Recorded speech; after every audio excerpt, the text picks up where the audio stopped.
the numbers go completely off the charts. The Census Bureau tells us that this will be our future if immigration continues at today's rates.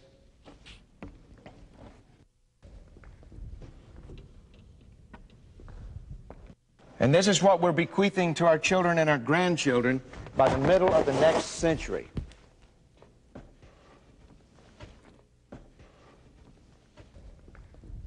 This is not conjecture, this is not subjective, this is not what might be, this is what will be if Congress refuses to lower immigration to something like a traditional level.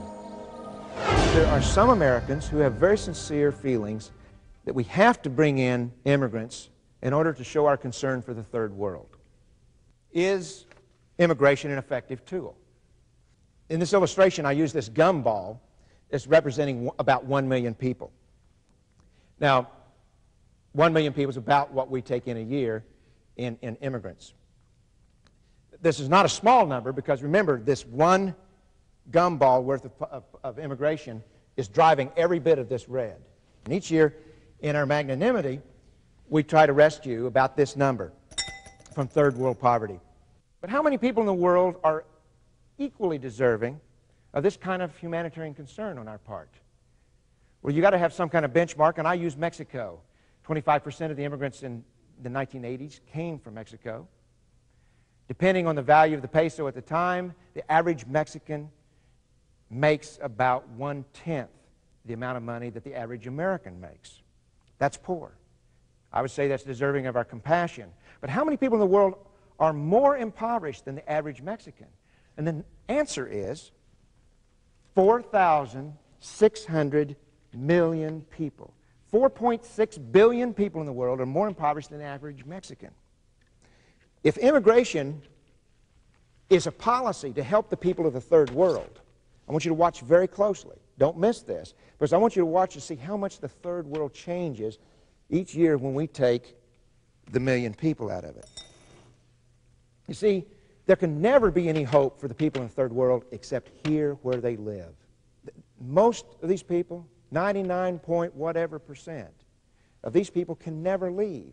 They're stuck where they are. They have to bloom where they're planted.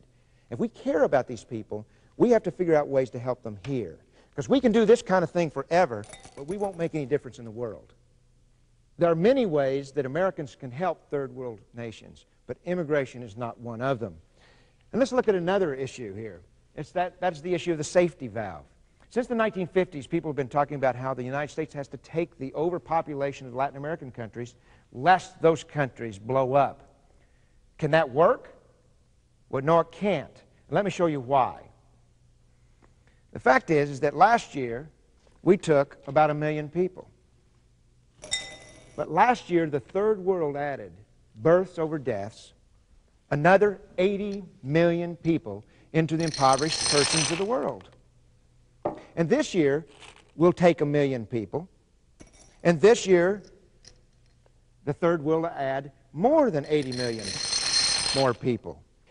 And next year, if the U.S. government insists on bringing this exorbitant, non-traditional level of immigration and brings another 1 million people, these people will still add another more than 80 million people into the impoverished numbers of the world. There's no way that we can ever get ahead of this. We cannot be a safety valve. We could take millions a year, totally destroy the social fabric of this country, totally destroy the environmental resources, ruin any possibility of the lower skilled people in this country having any kind of a decent standard of living. We still would not get ahead of this. If at this level of population, 40% of the lakes and streams in this country still are not fishable and swimmable, what are we going to do here, there, all the way up there? If Americans are beginning to fight over the opportunity to be in parks, on beaches, the national parks are being loved to death at this population in the country, what happens up here?